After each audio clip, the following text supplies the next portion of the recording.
Welcome back to What's Crap on WhatsApp, the voice note show that investigates the crap shared in your WhatsApp groups.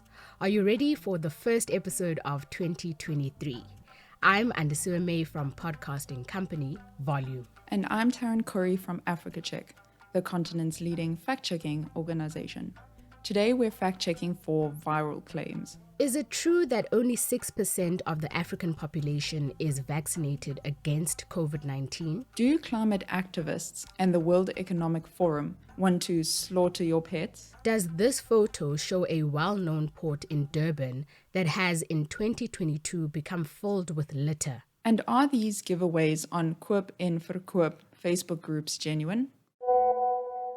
Happy New Year, Taryn. Happy New Year, Andisua.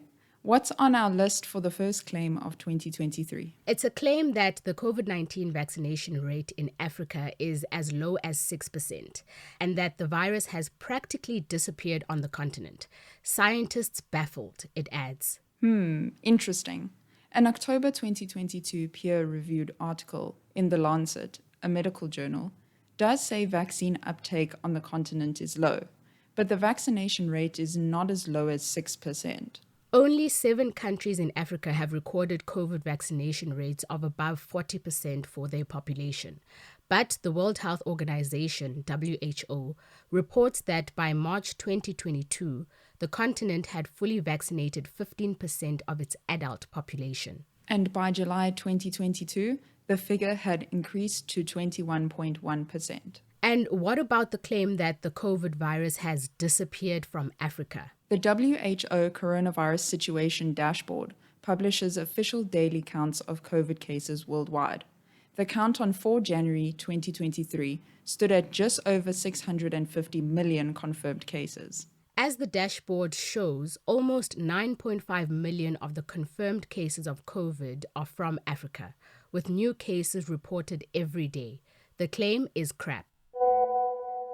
Next is a frightening claim that starts by saying the World Economic Forum are now coming for your pets. Coming for our pets? Why? Well, according to a screenshot of an article attached to the post, WEF wants to slaughter millions of pet cats and dogs to fight climate change.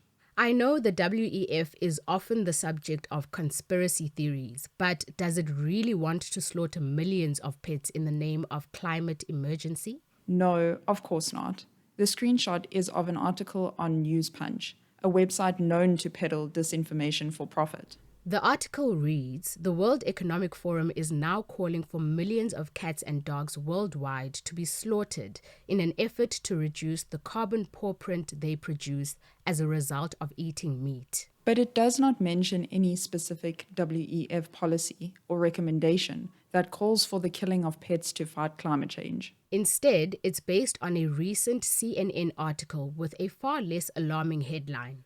Our pets are part of the climate problem. These tips can help you minimize their carbon footprints. Africa Check could find no evidence that WEF has called for the killing of pets in the fight against climate change. Neither could other fact-checkers. The CNN says the impact from pet feeding in the United States is equal to around 64 million tons of carbon dioxide in the US each year. But it does not call for pets to be killed to reduce these emissions, or for any other reason. After explaining the emissions, it says, but don't panic, bidding farewell to your best friends is not the answer. This claim is also crap. Third on our list is a series of posts circulating on social media in South Africa. They claim that a well-known port in Durban has in 2022 become a dumping site filled with litter. Durban is the largest city in the KwaZulu-Natal province and the country's busiest seaport. Some posts blame the ruling African National Congress for the state of disarray. Some of the most popular posts include 2 photos, with the claim they are of Wilson's Wharf in Durban Harbour. One image, said to be from 2010, shows a clean harbour, and the other, apparently from 2022, shows the harbour filled with litter and debris. So what's really going on in these photos? A reverse image search revealed that the photos supposedly showing the Durban harbour in December 2022 were first published online in 2019. They show the harbour in the aftermath of devastating flooding in KwaZulu-Natal that year. The flood caused massive environmental destruction and left areas like Durban Harbour full of litter and debris. The claim is false.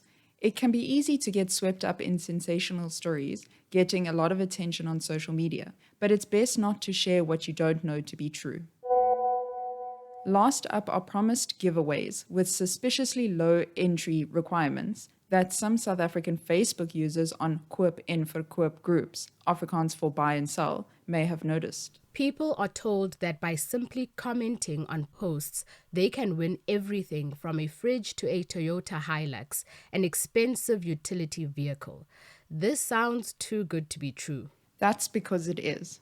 We've debunked several other posts supposedly offering free Toyota Hiluxes, which also claim that to win, you needed only to comment, but these were fake. Like these older scams, the ones targeting South African buy and sell groups show no signs of being connected to legitimate businesses. And there are other red flags that the posts are scams, including the accounts sharing them. The accounts posting these giveaways typically display little to no personal information, and what information they do reveal appears to be false. That's all the time we have for today. Now you know what's crap and what's not. Your friends and family can sign up for our show over WhatsApp. The number is 082 709 3527. Make sure to save us as a contact in your phone and send us a message. You can find the show wherever you get your podcasts, from Apple to Spotify. If you listen there, you'll find show notes and a link to the fact checks. Remember that you can send us a WhatsApp message, a picture, video link, or voice note that you need fact-checked. Just forward them to us on WhatsApp. Our theme song is composed by John Bartman. I'm Andisueme. And I'm Taryn Curry. Bye for now.